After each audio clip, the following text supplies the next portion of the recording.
Dan yang perlu lo ketahuin, karena sebaik-baiknya balas dendam ya dengan cara memaafkan gitu. Air yang jernih berasal dari awan yang hitam.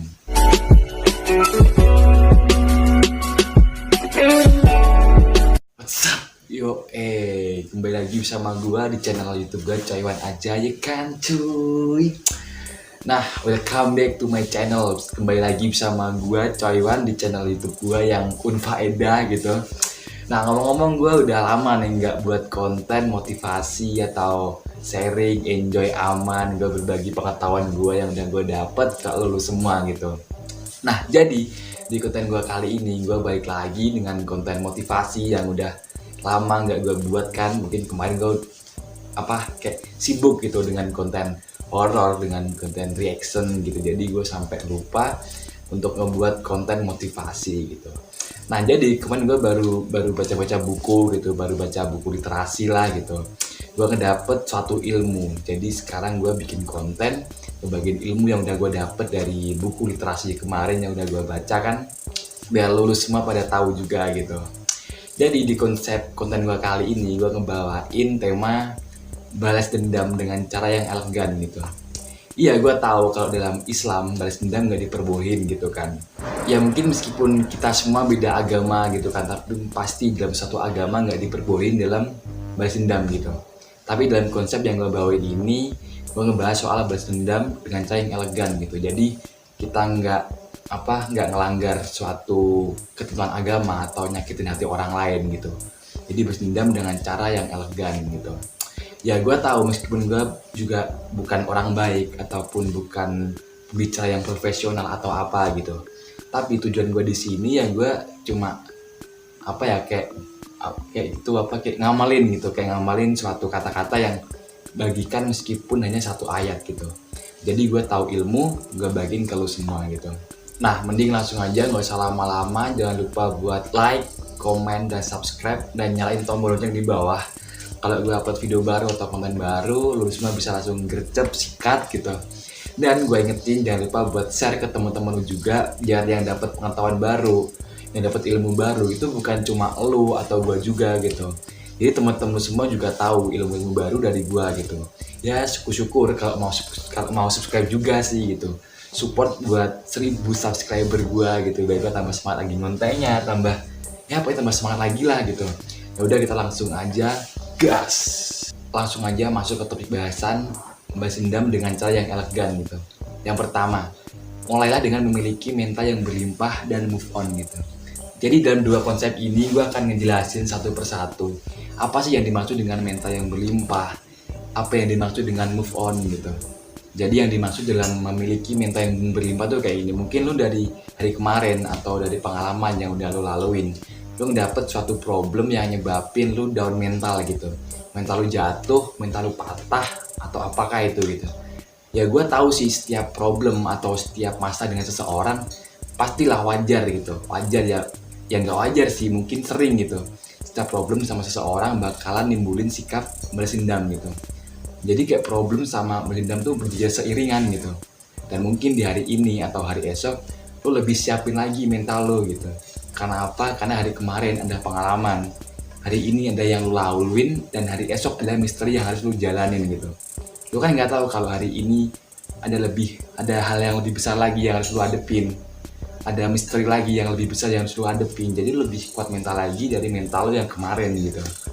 Dan definisi move on dalam hal ini menurut gua gitu, lu harus beranjak lupa lah gitu, lu harus beranjak bangkit dari masalah yang kemarin, dari problem lu yang kemarin. Lu harus mulai lupa, lu harus mulai bangkit. Lu nggak boleh terpuruk dalam dalam pengalaman yang buruk gitu. Emang sih kayak experience is best teacher gitu, suatu pengalaman adalah guru terbaik. Tapi bagaimanapun itu, lu harus cepat lupa dari masalah yang kemarin untuk lu menuju masa depan yang lebih baik gitu. Nah, mungkin yang pertama tadi memiliki mental yang berlimpah dan move on gitu. Sekarang next yang kedua gitu. Mungkin ini yang paling penting sih dan yang perlu lo ketahuin, karena sebaik-baiknya balas dendam ya dengan cara memaafkan gitu. Ya emang gue tahu sih jadi orang pemaaf tuh sulit banget gitu. Ya tapi kita berusaha lah menjadi lebih baik. Apa sih salahnya menjadi lebih baik gitu. Ya kayak seperti kata pepatah lah gitu. Air yang jernih berasal dari awan yang hitam. Ya, semua butuh proses menjadi baik gitu. Iya, gue tahu sedikit tidak mudah buat lo berkembang, bertumbuh di saat ada yang kejanggalan di hati lo gitu. Tapi menurut segi pandang yang baik gitu, ketika ada pikiran yang mengganggu lo, atau lo ngerasa negatif thinking, atau pikiran negatif sedang mengganggu lo gitu, lo sebaiknya berusaha lah merubah persepsi pikiran lo gitu.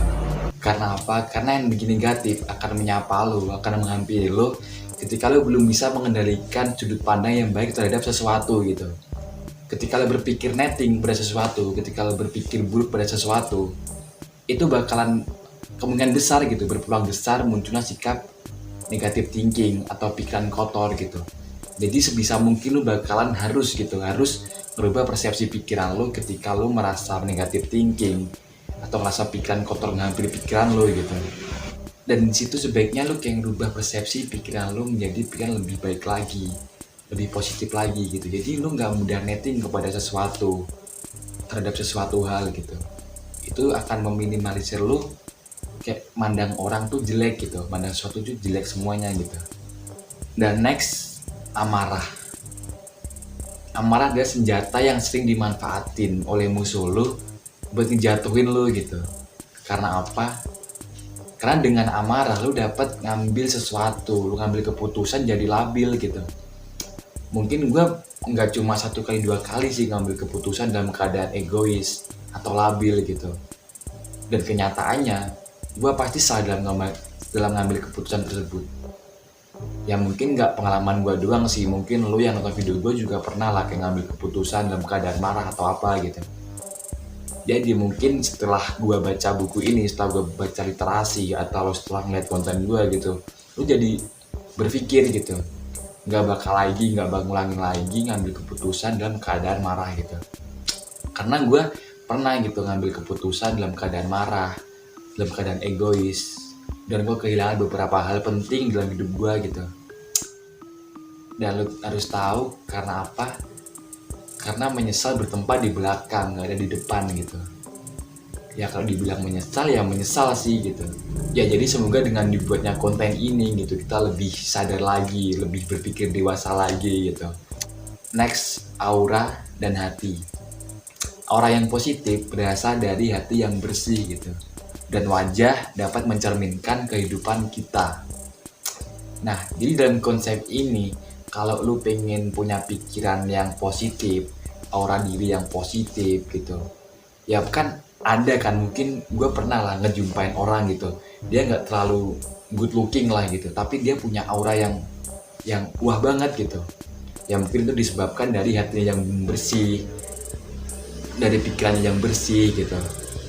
Dan setiap wajah seseorang gitu, itu dapat mencerminkan sesuatu gitu. Lu pernah nggak sih kayak nemuin teman lu sedang kayak wajahnya ditekuk gitu, pasti kelihatan lah kalau orang sedang banyak masalah atau orang sedang ceria atau ada yang dipikirkan gitu. Dan setelah gue ngebaca ini kayak menurut gue real banget sih gitu, kalau setiap wajah seseorang dapat mencerminkan apa sih yang dialamin orang tersebut gitu. Dan ini next yang terakhir, pasti lu kayak muncul lah persepsi pikiran yang tapi gue kesel kah sama dia gitu, tapi gue benci kah sama dia gitu. Itu pasti muncul sih di pikiran kebanyakan seseorang yang punya rasa balas dendam gitu, rasa benci, rasa kesal atau apa gitu.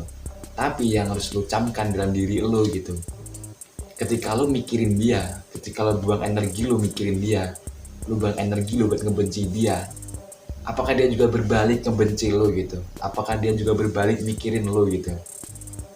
Kan kayak lo mikir dia kayak useless man gitu, lo mikirin dia hari-hari buat mikirin dia, buat benci sama dia. Justru kalau lo benci sama seseorang, dia selalu lewat di pikiran lo setiap hari gitu, dia selalu muncul dalam pikiran lo, selalu muncul dalam hari-hari lo gitu. Tapi ketika lo move kembali yang pertama tadi, move on, lo mungkin bisa lupa dengan seseorang yang udah pengen lo bersenam kepada dia gitu. Jadi lu gak kepikiran sama dia gitu. Terus coba deh lu bayangin, lu mikirin dia, lu benci sama dia, sedangkan dia udah gak peduli sama lu gitu. Kan nihil bro gitu, jadi rugi.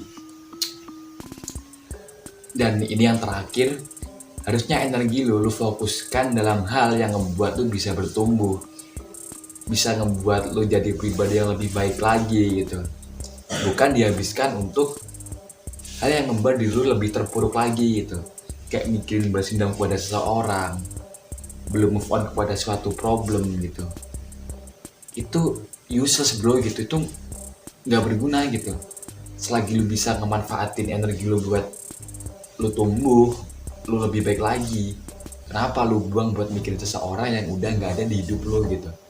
Nah mungkin cukup tadi yang gua bisa sampaikan. Kurang lebihnya kalau ada kesalahan ya mohon maaf gitu.